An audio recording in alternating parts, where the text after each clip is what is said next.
Hello guys! Welcome na naman sa channel ko kung saan sasayangin ko ang oras nyo. This is Techno From. So kung natatandaan nyo guys, sa unang video na in-upload ko, in-unbox ko itong si Huawei Y5 2019. So dito sa video na to, i-review natin kung okay ba ang phone na to. So, si Huawei Y5 2019, nabili ko sa Huawei official store sa Shopee for only 4,990 at may mga freebies pang kasama. Pero yung official price niya is 5,990. So, nilagay ko ang link sa unboxing video ko at sa video na rin na to. So, guys, ito na si Huawei Y5 2019. Ang phone na di lang pang bagets, pang tita pa. Well, nasabi kong swak siya sa mga titas dyan natin out there. Kasi nga, ang back cover niya is parang leather talaga. Magaan sa kamay at alam mo yung feeling na parang may hawak ka na wallet. At dahil nga faux leather siya, hindi siya fingerprint magnet, wear resistant pa, at ito pa ha, sabi ng Huawei sa official site nila, anti-dirty daw. So, no sa pag-touch ng phone. Pag dirty ang hands ha, baka matunaw ka. Pero, joke lang. Anti-dirty siguro kasi hindi madaling madumihan ng phone na to.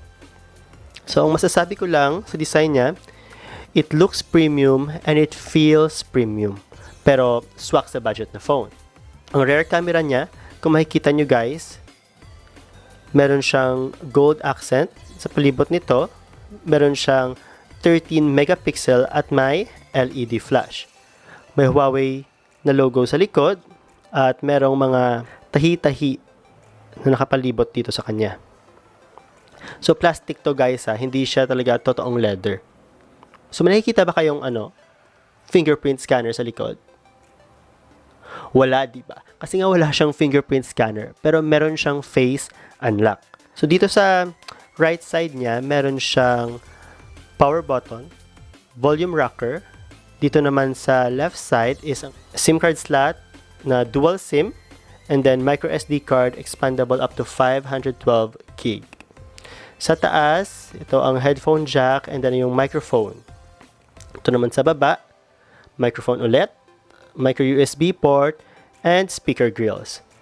So, sa screen size naman niya guys, meron siyang 5.71 inch with glass display na may resolution na 1520 by 720. Regarding pala sa glass display ng Huawei, walang sinabi ang Huawei dito tungkol sa glass protection niya. Kaya malaking advantage, inilagyan nila ng screen protector to. So, kita niyo may screen protector siya dito. So, meron siyang dewdrop notch na may 5 megapixel, may earpiece sa taas, and then kung kita niyo ba yung LED notification light niya. So, nawawala tayo. Okay, dun. And then may Huawei logo dito sa baba. Ang CPU nito ay 2.0 GHz 64-bit Helio A22 quad-core processor. Ang GPU niya ay PowerVR GE8300. Ang RAM niya ay 2 GB RAM at ang internal storage niya ay 32 GB, expandable up to 512 GB. Ang OS naman niya, kung titignan natin, okay. Ang OS naman niya, about phone, is may dumi. Sorry. Android version 9 na siya. And then EMUI version 9.01. Ito. Pay na siya guys. Okay. And then, ang battery niya ay 3,020 mAh na may hanggang 16 hours video playback, 74 hours sa pakikinig ng music, at 10 hours na internet browsing. So, speaking of music, itetest din natin ang speaker na to. Kung abot ba hanggang sa kapitbahay nyo yung speaker niya. So, ito na guys. Ito yung ibang music. So, baka pwede naman itong Huawei na. Okay? Try natin.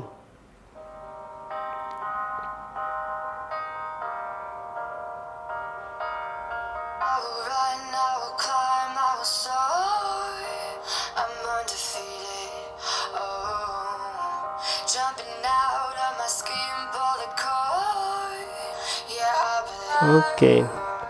So, rinig nyo naman, malakas naman siya kasi nandito ako sa room, pero pag nasa labas to, siguradong hindi ito ganun kalakas kasi isa nga lang yung speaker niya.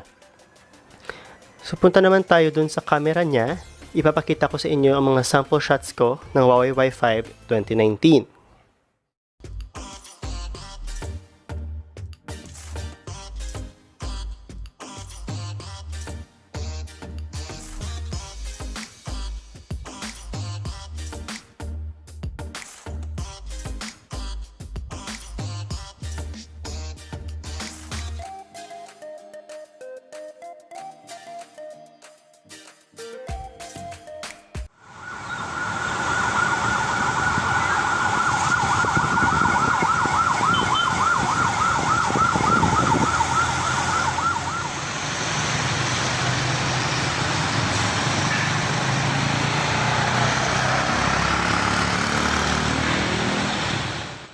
So, ang advantages ng Huawei Y5 para sa akin guys is yung design niya talaga.